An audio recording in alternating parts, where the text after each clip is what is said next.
When President Trump introduced a ban on most transgender troops from serving in the military, he cited tremendous medical costs and disruption as the reasons. But there's conflicting data on exactly how expensive it is. The Rand Corporation, a federally funded think tank, says the cost would be minimal. In the group's 2016 study, researchers wrote it would increase the annual $6 billion healthcare budget by between $2.4 and $8.4 million.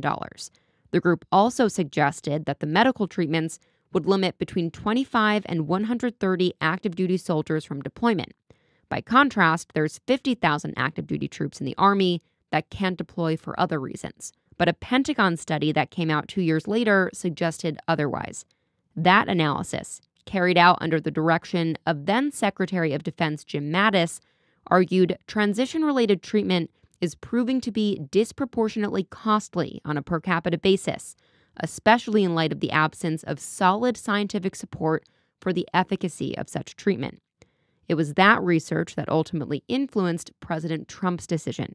The Supreme Court ruled that the ban can remain in place as it faces lower court challenges.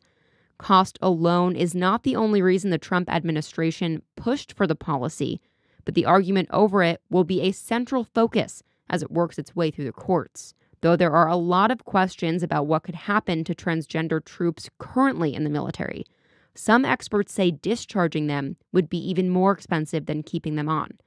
After the ban was announced, a report put together by current and former naval postgraduate school professors said discharging transgender troops would cost the military $960 million.